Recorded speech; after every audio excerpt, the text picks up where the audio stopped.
दोस्तों, एक इंस्पेक्टर साहब थाने में बैठे थे, तभी उनके पास एक महिला का फ़ोन आता है। महिला बहुत घबराई हुई थी, परेशान थी, जान बचाने की गुहार लगा रही थी। इंस्पेक्टर साहब ने मामले की गंभीरता को देखते हुए कुछ महिला सिपाही लेते हैं और उसके बाद उस घर पर पहुंचते हैं जहां से उनके पास फ़ोन आया था। जब वहां पर जाकर देखते हैं, जैसे उस महिला पर इंस्पेक्टर साहब की नज़र पड़ती है, दोस्तों वो हैरान हो जाते हैं। उसकी हालत देखकर उनके पैरों तले ज़मीन खिसक जाती है। और वो महिला भी जब इंस्पेक्टर साहब को देखती है तो वो भी हैरान रह जाती है, क्योंकि दोस्तों बरसों पहले इन दोनों के बीच में बहुत गहरा रिश्ता था, बहुत गहरा नाता था। दोस्तों, आखिरकार वो महिला कौन थी, उसकी ये हालत किसने की थी, इंस्पेक्टर साहब से उसका क्या रिश्ता था, एक बहुत ही दिलचस्प कहानी है। तो आइए जानते हैं पूरी कहानी इस वीडियो में। लेकिन वीडियो में आगे बढ़ने से पहले हमारी वीडियो को लाइक और चैनल को सब्सक्राइब जरूर कर दीजिएगा। दोस्तों, ये कहानी है गुजरात के सूरत की। एक लड़की जिसका नाम आराध्या होता है, जो कि बीटेक की पढ़ाई कर रही थी। उसी कॉलेज में एक लड़का जिसका नाम सुमित नारायण सिंह होता है, वो भी बीटेक ही कर रहा था। दोनों एक ही रास्ते से आते जाते थे, टेम्पो से आते थे, बस से जाते थे। दोनों की अक्सर मुलाकात हो जाती थी, बातचीत हो जाती थी। दोनों की उम्र 20 साल के आसपास की थी। दोनों में बहुत जल्दी प्यार हो जाता है और उसके बाद एक दूसरे के साथ जीने मरने की कस्में खाते हैं। और दोनों अकेले में मिलना चाहते थे, लेकिन ना तो उनके घर पर ऐसा मौका मिल पा रहा था और ना ही स्कूल और कॉलेज में ऐसी कोई जगह होती है, ऐसी प्राइवेसी होती है जहाँ पर वो दोनों जो चाहते थे वो कर सकें। इसीलिए एक दिन वो अपने घर से निकलते हैं, लेकिन कॉलेज जाने के बजाय वहाँ से 10-15 किलोमीटर दूर सूरत में ही एक दूसरी जगह जाते हैं और वहाँ पर एक होटल में अपने लिए कमरा ढूंढते हैं। लेकिन जब बहुत घबराते हुए एक होटल पर जाते हैं, रिसेप्शन पर जाते हैं, वहाँ पर जो बैठा हुआ था उससे बोलते हैं कि हमको एक कमरा चाहिए। वो इन दोनों को गौर से देखता है। देखने से ही वो कॉलेज के गर्ल्स बॉय लग रहे थे। उसने पूछा कि क्या रिश्ता है तुम दोनों का। वो लोग बोले कि हम दोस्त हैं। तो उसने बोला कि ऐसा बहुत लोग आते हैं, हम ऐसे कमरा नहीं देते किसी को, और तुम लोग यहाँ से जा सकते हो, तुम लोगों को कमरा नहीं मिल सकता। अब दोस्तों, किसी तरीके से घबराते हुए वहाँ तक पहुँचे थे, उनके अरमानों पर पानी फिर गया। उसके बाद और एक दो जगह गए, लेकिन उन्हें वहाँ भी निराशा हाथ लगी। अब वो लोग वहाँ से, क्योंकि घर जाने का टाइम हो गया था, कॉलेज बंद होने का टाइम हो गया था, जिस टाइम पर वो घर पहुँचते पहुँचते थे रोज़, आज भी उन्हें पहुँचना था। तो वहाँ से वो लोग चले जाते हैं। वहाँ से जाने के बाद फिर 2-4 दिन बाद, क्योंकि कहते हैं कि इंसान शारीरिक सुख पाने के लिए किसी भी हद तक जा सकता है, तो उन दोनों के मन में बस एक ही चीज़ चल रहा था कि कैसे अकेले में मिला जाए, कैसे अपने दिल के अरमान को पूरा किया जाए। इसके लिए एक दिन वो बहुत ही ऐसा प्लान बनाते हैं कि जिसमें उनको कामयाबी मिल जाती है। सुमित जाता है पहले एक होटल पर और आराध्या जो थी उसको रोक देता है, कहता है तुम 15 मिनट बाद आना। वो जाता है और जो रिसेप्शन पर थे उनसे बोलता है हमको एक कमरा चाहिए। और वो बोलते हैं कौन कौन है साथ में। तो सुमित कहता है मैं अकेला हूँ। कहते हैं किस लिए चाहिए। बोलता है बस किसी काम से आया हूँ और कल मैं चला जाऊँगा। तो होटल वाले ने बोला कोई बात नहीं, अपनी आईडी जमा करो। और उसके बाद वो उसे कमरा दे देता है। कमरे में चला जाता है। 15 मिनट बाद ठीक जो है आराध्या वो भी आती है, वो भी कमरा मांगती है। वो कहते हैं उससे ज़्यादा पूछताछ करते हैं, क्योंकि एक लड़की थी। कहते हैं किस लिए कमरा चाहिए और यहाँ पर अकेले क्या करने आई हो। वो बोलती है कि दरअसल मैं एक जॉब के लिए इंटरव्यू देने आई थी, लेकिन वो शाम की मीटिंग में वो इंटरव्यू लेने के लिए कह रहे हैं। अभी 11 बज रहे हैं, मेरा इंटरव्यू 2-3 बजे के बाद है, तो तब तक मुझे कम से कम आराम करने के लिए एक जगह चाहिए। यहाँ पर मैं कहाँ पर जाऊँ, इसीलिए मुझे कमरा चाहिए। उन लोगों को इसकी बात में सच्चाई नज़र आती है और वो आराध्या को भी कमरा दे देते हैं। अब दोनों एक ही होटल में अलग अलग कमरों में पहुंच जाते हैं। फ़ोन का ज़माना तो है ही। फिर वो सुमित और आराध्या दोनों में बातचीत होती है। सुमित अपने कमरे से उठकर आराध्या के कमरे में चला जाता है। दोस्तों, उसके बाद दोनों अपने अरमान पूरे करते हैं। एक आध घंटा वहाँ पर रहते हैं और फिर उसके बाद वहाँ से सुमित निकलता है, आता है नीचे काउंटर पर, कहता है मुझे जाना है। तो वो कहते हैं तुम तो कह रहे थे कल जाना है। वो कहता है नहीं, मेरा जो कल का काम होना था आज ही हो रहा है, तो मुझे जाना पड़ेगा।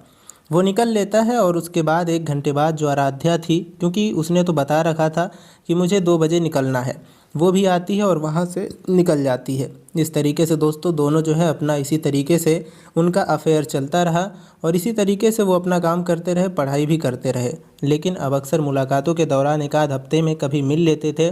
तो बहुत इसमें खर्चा आता था। सारा खर्चा जो है सुमित उठाता था। उसकी पढ़ाई डिस्टर्ब होने लगी।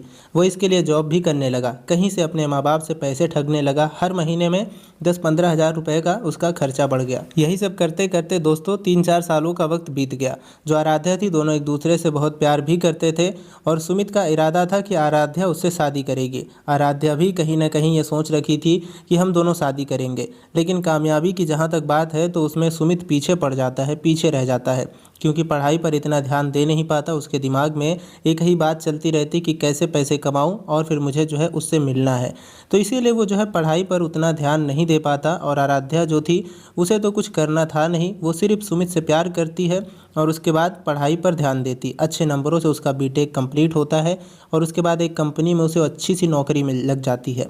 उसे नौकरी मिल जाती है, लेकिन सुमित कहीं ना कहीं का नहीं रहता। उसके बाद भी इन दोनों की बातचीत चली, लेकिन अब जो आराध्या थी उससे दूरी बनाने लगती है। सुमित इस बात से परेशान हो जाता है।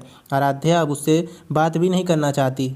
कभी वो बुलाता तो आती भी नहीं, उससे मिलना भी नहीं चाहती थी। सुमित उससे पूछता, ऐसा क्यों कर रही हो? वो कहती, मेरे पास टाइम नहीं है, तुम्हारी तरह मैं कोई फालतू नहीं हूँ। मुझे जॉब करनी होती है और मुझे बहुत कुछ देखना होता है, तो इसीलिए मेरे पास अब टाइम नहीं है। बेहतर होगा कि तुम मुझे भूल जाओ। सुमित बोलता है, कैसी बात कर रही हो? हमारा 4 सालों का रिश्ता है, हम शादी करने वाले थे। लेकिन जो आराध्या थी उसे बार बार मना करती है। और एक दिन जब पिछले 5-6 महीनों से दोनों की मुलाकात नहीं हुई, सुमित उस पर काफ़ी प्रेशर डालने लगा, तो वो मिलने के लिए तैयार हो गई। सुमित ने बोला, सिर्फ एक बार मुझसे मिल लो। वो मिलने के लिए तैयार हो गई, लेकिन वो बोली कि मैं आउटडोर पर ही मिलूंगी, मैं किसी कमरे वगैरह में नहीं मिलूंगी। उसके बाद दोनों एक पार्क में मिलते हैं। आराध्या उससे बोलती है कि तुम मुझे भूल जाओ, क्योंकि मैं किसी और से प्यार करने लगी हूँ, उसी से शादी करूँगी।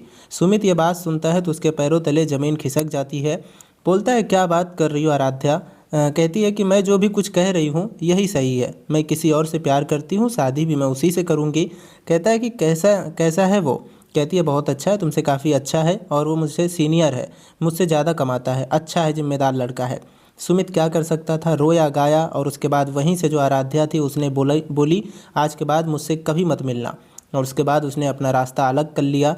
वो जिससे प्यार करती थी, जहाँ वो काम करती थी, जिस फैक्ट्री में, उसी का सीनियर होता है, एक हिसाब से उसका बॉस होता है, जिसके प्यार में वो पड़ी थी और जिससे वो शादी करना चाहती थी। सुमित नाकामयाब हो चुका था। अब किसी तरीके से बीटेक कंप्लीट किया था, लेकिन इतना भी नहीं कि उसे एक अच्छी सी नौकरी मिले। उसके बाद जो है दोनों में बरसों तक कोई बात नहीं हुई, मुलाकात नहीं हुई। लेकिन सुमित की किस्मत तब चमकती है जब वो एसआई का एग्ज़ाम देता है और उसे क्लियर करता है।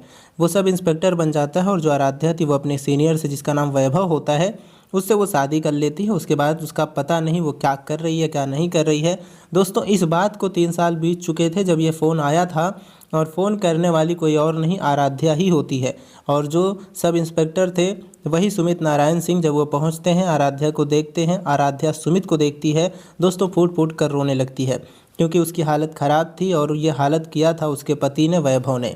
दरअसल अब दोनों की शादी हुई। वैभव एक शातिर किस्म का लड़का था, हेरा फेरी करता था, कंपनी में घोटाला करता था। जब वो पकड़ा गया तो उसे नौकरी से निकाल दिया गया। नौकरी से निकालने के बाद, क्योंकि वो पहले से ही नशा करता था और नशा करने लगा, और उसके बाद उसको लेकर, आराध्या को लेकर, वो अपने गृह नगर, जो कि भावनगर ज़िला में होता है, गुजरात में, वहाँ पर चला आता है। वहाँ पर वो जो है आराध्या पर जुल्म करने लगता है, उसे मारने पीटने लगता है। वो शराब पीता, जब वो बोलती तो उससे मारपीट करता।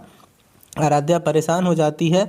अब 3 साल का वक्त बीत गया था। 3 सालों में उसने बहुत कुछ झेला था और उस दिन कुछ हद से ज़्यादा वो मारपीट की, आराध्या को बहुत पीटने लगा। फिर आराध्या ने जो है थाने में फ़ोन लगाया। इस समय भावनगर ज़िले में उसकी पोस्टिंग हुई थी, सुमित नारायण सिंह की, सब इंस्पेक्टर के पद पर। वो महिला सिपाहियों के साथ वहीं पहुंचता है और जब वो देखता है तो दोस्तों अब क्या ही कहा जाए, उसकी आंखों के सामने सारा कुछ एक फिल्मी सीन की तरह चलने लगता है। पूछता है, क्या हाल है आराध्या तुम्हारा? तो वो रोने के सिवा कुछ कह नहीं पाती। फिलहाल दोस्तों, जो सुमित था उसे आराध्या से कोई सिकवा गिला नहीं था। उसने शादी भी नहीं की थी, क्योंकि आराध्या को इतना प्यार करता था कि दूसरे के बारे में सोच भी नहीं सकता था।